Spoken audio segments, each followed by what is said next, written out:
বৃদ্ধ অবস্থায় সে লোকটা মনে মনে ভাবলো যে আমি যদি এই ধর্ম ত্যাগ না করি, আমি আমার জায়গা যদি ত্যাগ না করি, আমার জায়গা থেকে যদি চলে না যায়, আমি যদি আমার ধর্মকে যদি বাদ না দিয়ে দেই, তাহলে আমাদের দিন আমাকে জাহান্নামের মধ্যে জ্বলতে হবে। এই মনে প্রস্তাব নিয়ে, এই মনে আশা নিয়ে, আকাঙ্ক্ষা নিয়ে সে লোকটা যেন বাড়ির থেকে আস্তে আস্তে আস্তে আস্তে বের হয়ে গেল। বাড়ির থেকে বের হয়ে গেল অর্ধ অলঙ্গ কাপড় নিয়ে, শুধুমাত্র ওনার যে স্থানটা ঢাকা ছিল। এই অবস্থায় সেখান থেকে বাড়ি থেকে চলে আসলো আমাদের মতো। দেখেন বৃদ্ধ, তিনি কেমন, তাদের মনের কি অন্তরের বাসনা। ওই বৃদ্ধ অর্ধ অলঙ্গ কাপড় নিয়ে আস্তে আস্তে আস্তে আস্তে চলতে শুরু করলো। একদিন চলছে, 2 দিন চলছে, 3 দিন চলছে। যেতে যেতে যেতে যেতে যেতে যেতে এইবারে যেতে যেতে যেতে যেতে মদিনায় পৌঁছে গেল। মদিনায় পৌঁছে যাওয়ার পর মদিনা যেমনি পৌঁছে গেল, মসজিদে নববীর কাছে চলে গেছেন আল্লাহর নবী মুহাম্মদ রাসূলুল্লাহ। তিনি কয়েকজন সাহাবী নিয়ে বসে আছেন, তার মানে ওয়াজ নসিহত করছেন। এমন অবস্থায় ওই বৃদ্ধা আল্লাহর রাসূলের কাছে দাঁড়িয়ে গেল। যাওয়ার পরে অর্ধ অলঙ্গ বৃদ্ধা মানুষ, তারপরে আল্লাহর নবী দেখছে কয়েকজন সাহাবী বলল, হুজুর একজন বৃদ্ধ মানুষ, একদম বুড়া মানুষ লাঠি ভর করে করে করে করে অর্ধ অলঙ্গ কাপড় নিয়ে আপনার কাছে হাজির হয়েছে, আপনার সঙ্গে কথা বলবে। আল্লাহর নবী বললেন তাকে আসতে দাও। এবারে লাঠি ভর করে করে করে মসজিদে নববীতে ঢুকে গেল। ঢুকে যাওয়ার পর আল্লাহর নবী জিজ্ঞাসা, আপনি কি, আপনাকে তো চিনলাম না। সাহাবীরা অবাক হয়ে গেছে, এই বৃদ্ধা কোথায় থেকে আসলো। এই লাঠি ভর করে করে করে করে করে করে আল্লাহর নবীর কাছে চলে আসছে। আল্লাহর নবীকে বলে, ইয়া রাসূলুল্লাহ, ইয়া হাবিবাল্লাহ, আপনাকে আমি নবী বলে স্বীকার করে নিয়েছি। অনেকদিন ধরে আপনার কথা আমি শুনি, অনেকদিন ধরে শুনি হুজুর,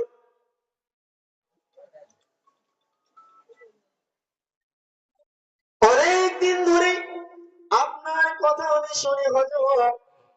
আমি আমার স্ত্রীকে বলেছি, স্ত্রী আমাকে পাত্তা দেয় নাই, ছেলেরা আমাকে পাত্তা দিল না, ভাইয়েরা কিছু কথা শুনলো না। আমি সহ্য করতে না পারে বাড়ি গাড়ি টাকা পয়সা অর্থ সম্পদ ছেড়ে মেয়ে স্বামী স্ত্রী সবকিছু ছেড়ে আমি শুধু আপনার কাছে গিয়ে কলমা পড়ে মুসলমান হয়ে যাব। তারপরে আল্লাহ নবী বললেন, ওরে তোমাদের মধ্যে কে আছে এই লোকটাকে কাপড় পরিধান করাবে, যেন আজকে এই বৃদ্ধা বৃদ্ধা বৃদ্ধা তার গায়ে কাপড় নাই। কোন একজন সাহাবী সেখানে উঠে নাই, যেন সেই সময়টা গরিব সময় ছিল, বিরাট কষ্টের সময় ছিল, কারো কাছে বেশি কাপড় নাই। ওই অবস্থায় কেউ উঠে না। আল্লাহ নবী বললেন, তোমাদের মধ্যে কে আছে একে বস্ত্র দান করবে, কাপড় দান করবে। কাপড় বৃদ্ধি বেশি কাপড় কারো কাছে নাই। তারপরে হযরত আলী উঠে বলল, ইয়া রাসূলুল্লাহ, শ্বশুর জামাই, শ্বশুর আর জামাই হযরত আলী আল্লাহর নবীর কাছে বললেন, ইয়া রাসূলুল্লাহ, ও শ্বশুর আব্বা, আপনি আমাকে অনুমতি যদি দেন, আমার একটা বেশি কাপড় আছে, সেটা হলো আমার মাথার পাগড়ি। যে পাগড়িটা আমার না হলেও চলবে, এই পাগড়িটা লম্বা আছে, পিনতে পারবে, গায়ে দিতে পারবে, আমি পাগড়িটা দিয়ে দিলাম। আল্লাহ নবী বললেন, ও আলী তুমি দিয়ে দাও। তখন দিয়ে দেওয়া হলো। যেমনি দিয়ে দেওয়া হলো, তারপরে বলল, এই বৃদ্ধার খাওয়ার ব্যবস্থা করে দাও। তোমাদের মধ্যে কে আছে, তোমাদের মধ্যে কে আছে নাকি এই বৃদ্ধার খাওয়ার ব্যবস্থা করবে।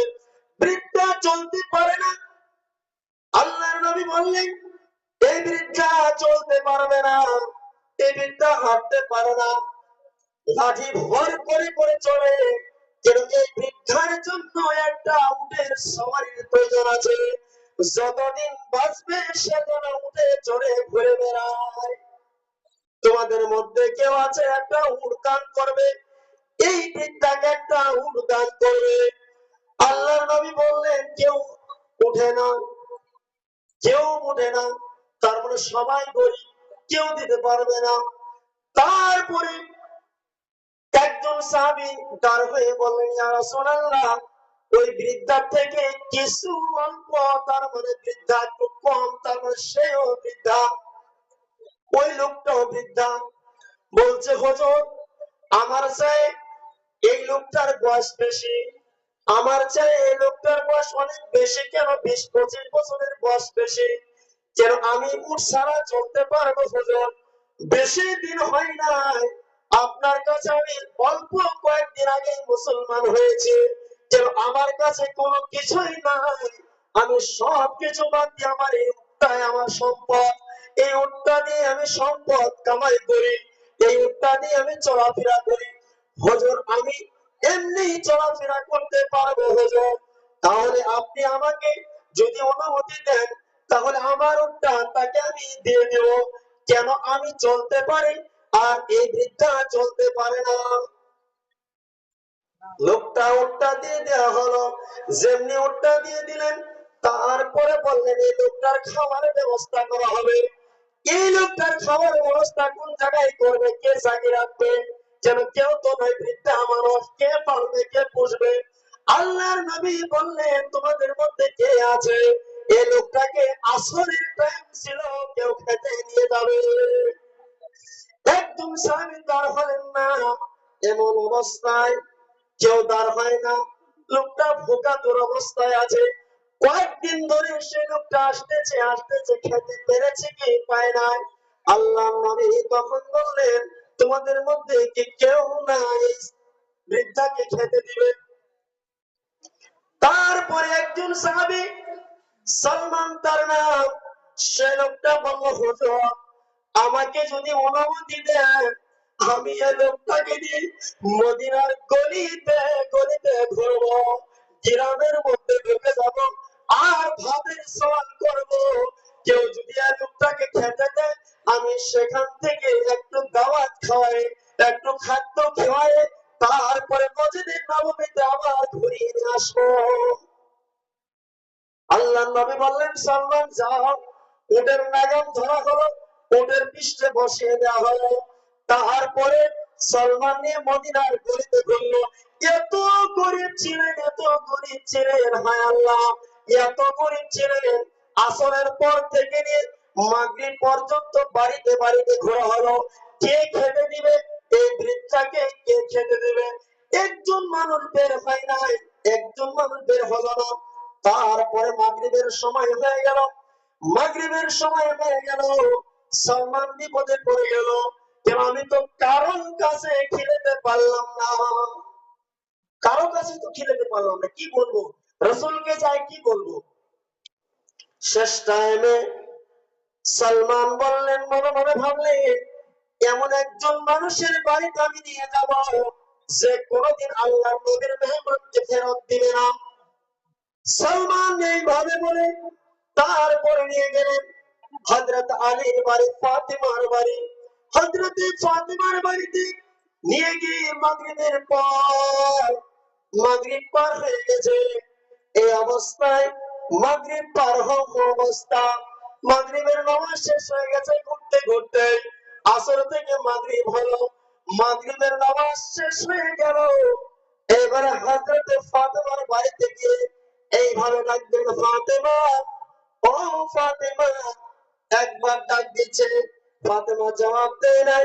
দ্বিতীয়বার ডাক দেওয়া হলো, ফাতেমা জবাব দেয় নাই। তৃতীয়বার ডাক দিলেন, ফাতেমা।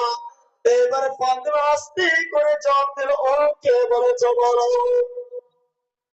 যেমনি বলো হযরত ফাতেমা, যেমনি বলো, হযরত সালমান বললেন, ও ফাতেমা, তোমাকে এত টাইম ধরে ডাকছি, তুমি কেন আমার কথার জবাব দিলে না? আল্লাহর নবীর বেটি ফাতেমা তখন বললেন, আমি আমি জবাব দেওয়ার মতো আমার ক্ষমতা ছিল না। কেন? আমার কথা বের হয় নাই। তবে তুমি যে এসেছো এই কথাটা আমি ভালো করে জানি। নিশ্চয় আমার বাবা মোহাম্মদ রাসূলুল্লাহ, তার মানে নবী, কোন খবর হয়তো তোমার কাছে পাঠিয়ে দিয়েছে। তুমি মসজিদে নববী থেকে এসেছো। আমি মনে মনে ভাবছি নিশ্চয় আমার বাবা কোনো খবর পাঠিয়ে দিল নাকি, যার জন্য আমি শেষ টাইমে তুমি ফেরত যাবা। আমি তৃতীয়বার তোমার জবাব দিচ্ছি, শুধু আস্তে করে। হযরতে ফাতেমা বললেন, আস্তে করে জবাব দিয়েছে, ও সালমান। সালমান বলছেন, কেন আস্তে করে জবাব দিলে? ফাতেমা বলছে, আজ থেকে 2 দিন পার হয়ে তৃতীয় দিন চলছে। আমার এত খিদার জ্বালা, এত খিদার জ্বালা যে আমি 2 দিন ধরে ভাত খাই নাই। 2 দিন ধরে আমি কোনো কিছু খাই নাই। শুধুমাত্র কয়েকটা কিছু খেয়ে, খেজুর হোক কিংবা কিছু হোক, আমি খেয়ে আছি কয়েকদিন ধরে, তার মানে 2-3 দিন ধরে। 3 দিন হলো আমার বাড়িতে কোনো গাড়ি চলে না, চুলা জ্বলে না। কেউ আমার আমার পেটটা এমন অবস্থায় হয়ে গেছে, আমি কথাই বলতে পারি না। আমি কি করে তোমাকে জবাব দেই? তারপরে আমার এই যে হাসান আর হুসাইন, 2জন ছেলে, একা আমি ঘুমিয়ে দিয়েছি। তারাও ঘুমিয়ে গেছে। তারা তাদেরকে আমি ঘুমিয়ে দিয়েছি, সন্ধ্যার সময় ঘুমিয়ে দিয়েছি। যেন আমি খিদের জ্বালায় এমনি বিছানার মধ্যে ছটফট করছে, খাবার কিছু নাই। আমার স্বামী আলীও বাড়িতে নাই, কোথাও বা চলে গেছে। কথা শুনে সালমান মুচড়ে ঘুরে চলে আসলো। তারপরে বলল, এই কথা শোনার পরে তুমি যে যাও, কি জন্য আসলে তুমি বলো না কেন? তারপরে বলল, ও ফাতেমা, তুমি যে কথা বললে আমার আর কথা বের হয় না। আমি যে দরকারে এসেছিলাম, যে কারণে এসেছিলাম, সেই তো ভুক্তভোগী তুমি ফাতেমা। আমি কি করে তোমার কথা বলি?